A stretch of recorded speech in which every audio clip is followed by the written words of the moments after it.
So is it COVID-19, SARS-2, coronavirus, China virus, Beijing virus, or Kung flu?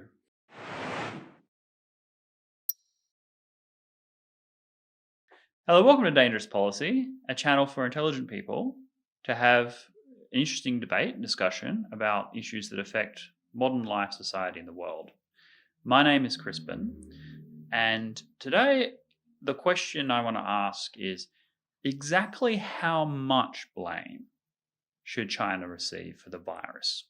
So a scale of 1 to 100, let's say, 1 being complete fluke, asteroid comes in from out of space, just happens to hit China, rest of the world affected, rest of the world has perfect information, everyone working together, complete fluke, to 100, China manufactured the virus, secretly released it to the rest of the world, is part of a massive conspiracy for seeking global dominance.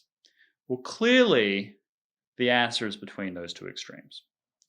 So I want to discuss exactly where it sits, in my view, and why we should be accurate about it.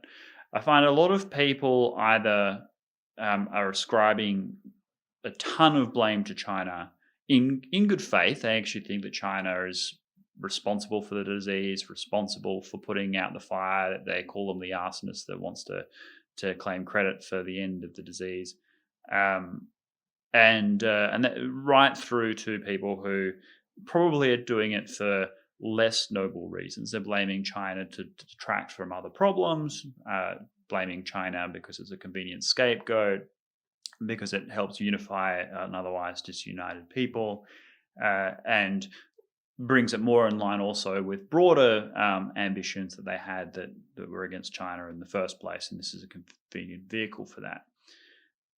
There are different aspects that we need to talk about, and the reason why I think we need to be really accurate, and even people that are very anti-China, like myself, need to be precise about this, because what I'm worried about is that by blaming China for everything that goes wrong, we fail to overcome our own shortcomings.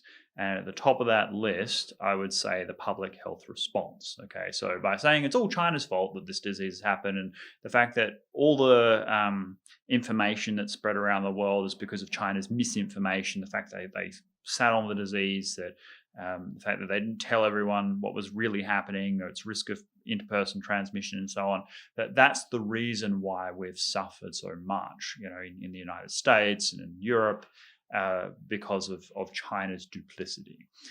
Well, the problem with that narrative, other than it probably being well overblown, is that it fails to create the Sputnik moment that we actually do need, right? So in the 1950s, people in the West were kind of, degrading the Soviet Union and communism generally, saying, well, they're not really a threat to the Western ways of doing things. We've got much higher standard of living. We do things so much better than the Soviet Union in every possible respect. We completely dominate them in all fields of human endeavor. And then a satellite went into space that no one thought was really possible, and was leaps ahead of our Western technology in terms of space exploration.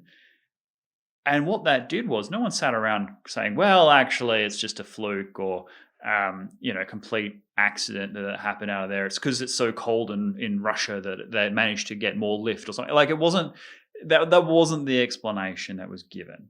What was given is, oh crap, we were wrong about the competence of the Soviet Union, and we're at genuine risk of falling behind. Ergo, we had better get our act together in order to catch up and eventually, after not too long, overtake the Soviet Union and win the space race.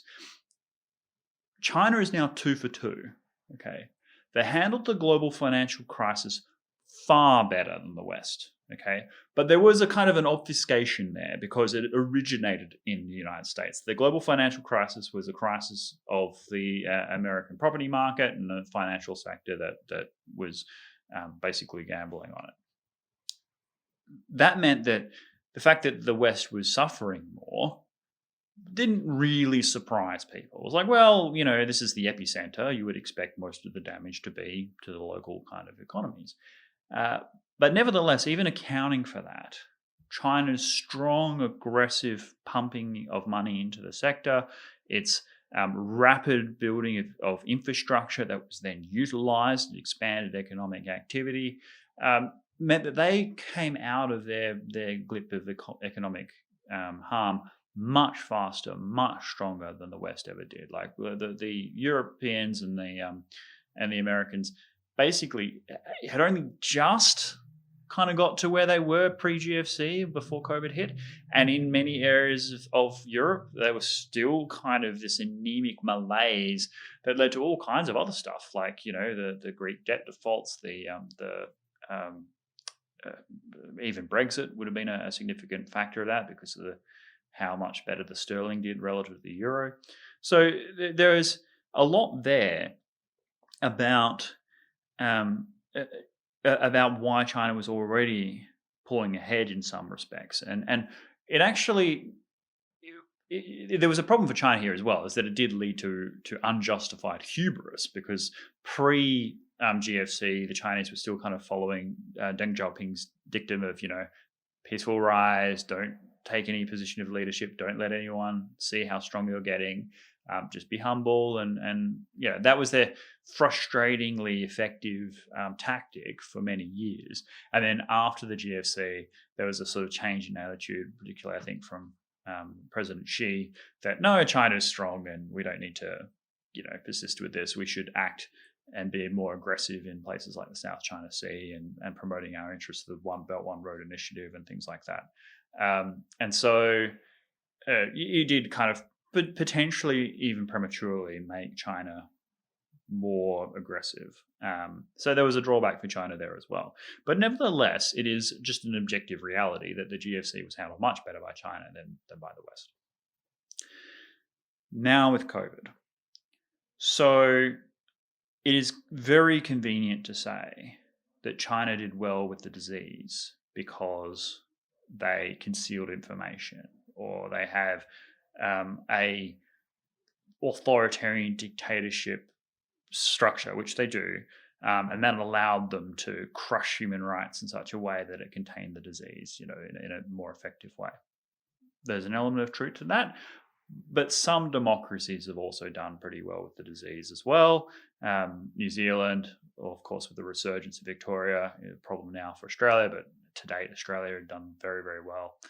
And so, Korea, other countries that just have effective public health systems and a strong, cohesive politic that unites the citizen with the state, where they can kind of cooperate and achieve great things together by making mutual sacrifices for the Commonwealth. And that is something that the United States has patently failed to do, and other Western European countries as well. So it is extremely convenient to say, it's our problems are the cause of the Chinese. And that is not wholly true. And as I said, the risk in just blaming China for everything is not that China is great and should be emulated. It's to recognize that unless we understand precisely where China is getting stronger, and we identify our own shortcomings, then the probability of us successfully competing with China in this century is close to zero. Like if we don't understand our own problems and we don't take the necessary steps to fix it, then why do we even deserve to inherit these cultural norms and pass them down? Like the Sinocentric world order is all but inevitable if they deal with their shortcomings and we don't deal with ours. So I'm much less sanguine about the what this means geopolitically than others. So many others are sort of saying, well, this is a tremendously great opportunity to unite the world against China. And that's true in some ways, and I'll do some videos on that. But it's not just that. It is exposing some genuine weaknesses. And just because India is having trouble with China and Britain has thankfully blocked or moving to block Huawei from its 5G network, and the West is starting to come together. Those are all good things, and they wouldn't have happened as easily if it weren't for COVID. We shouldn't get too far ahead of ourselves and say that China is therefore, being encircled. The fact is that China is the first major economy to grow since COVID. So this is, July. Their second quarter showed a 3.3% increase in their GDP, while the rest of the world continues to crash. So when we might be dancing around how we're going to ban TikTok and things like that, we need to be a bit more total in our perspective of the exact what's happening with the power relativities out there. And yes, it's great that some, Japan and India and stuff are working together, and we are starting to build a coalition. That is good, and we need to continue to do that. COVID hasn't actually been the unabashed success for the West that we otherwise think it would. It has demonstrated some major structural weaknesses that we absolutely need to address. And I'd be much happier and more confident about, putting the right amount of responsibility on China if we also took sufficient responsibility ourselves. But to answer the question, there are things that are China's responsibility and things that aren't. So things that aren't China's responsibility, look, the fact that the disease happened, it's by all reasonable standards a natural evolution. Yes, it came out of a very unhygienic wet market, and the fact that they haven't actually shut them down permanently nationwide is an absolutely mind-boggling thing to try and get your head around. So if it ever happened again, you would say absolutely China is criminally negligent. And the fact that we identify the source, we don't do anything about it, ergo we're culpable for it happening again. So that would be absolutely China's fault. The next thing is the response to it.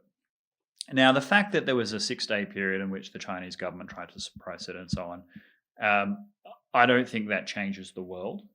Yes, it's something that communist dictatorships do, right? You see that with Chernobyl and all kinds of other things. They don't, and so they are culpable for not being really transparent at the beginning. However, you would imagine that a lot of governments around the world would struggle with this new kind of thing to really understand what to do and how to respond. And a lot of bureaucracies, just reflexively being conservative, would try and contain the information until they had made a proper decision. So once they did disclose the information, this was still many months before the disease escaped to the rest of the world. And therefore, then there's a shared responsibility. Yes, China at the beginning did not do the things that you would expect a transparent global citizen to do. However, once they did disclose the information, there does seem to be a lot of collaboration at the scientific medical level. And the West did have time to prepare. It just wasted that time.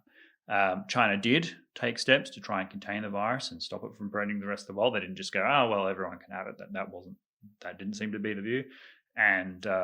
And the praise from the West, including President Trump, continued right through February, right? There was a lot of public tweets and praise of all the stuff that China was doing.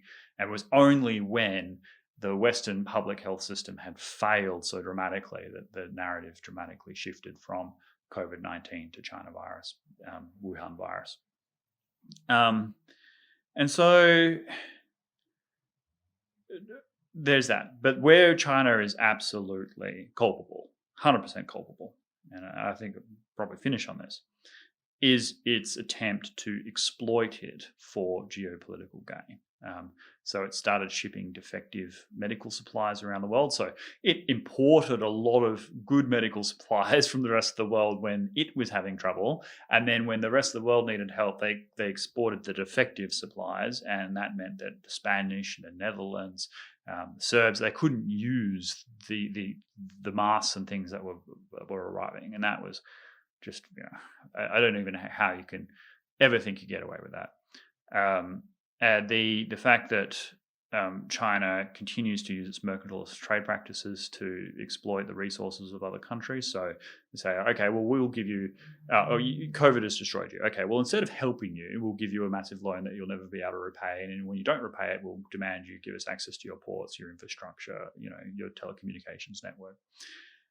The fact that they have not given, appropriate access to the rest of the world, and Australia is the bravest country in this respect, where people have said, look, let's find out the origins of the disease. It seems like a pretty straightforward request given it's destroyed the world economy. I think that would be a reasonable thing for a country to ask, and yet China has responded by slamming tariffs and attacking people and withdrawing their investment on anyone that asks, and so their unwillingness to do the things that a responsible country would just do as a matter of course. Like if the disease originated in Australia, nobody doubts that the whole world would have a presence in Australia, searching for the origins of the disease, sharing that information publicly, having full accountability, full transparency, and full cooperation. That is what a good global citizen does.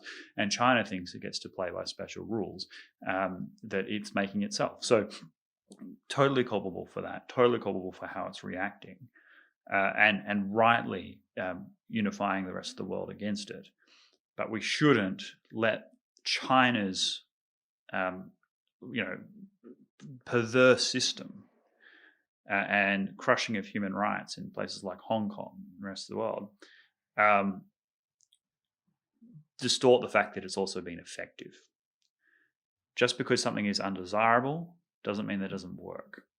And we have to look at the things that we've done wrong in order to catch up and not let a darker version of global power come to inherit future generations.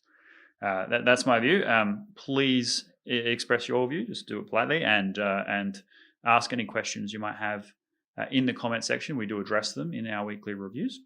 And what do you think? What is the correct level of blame that should be given to the Chinese government as a consequence of this? And is the balance I'm striking here correct? And if you find value out of this, please like and subscribe. So thank you very much.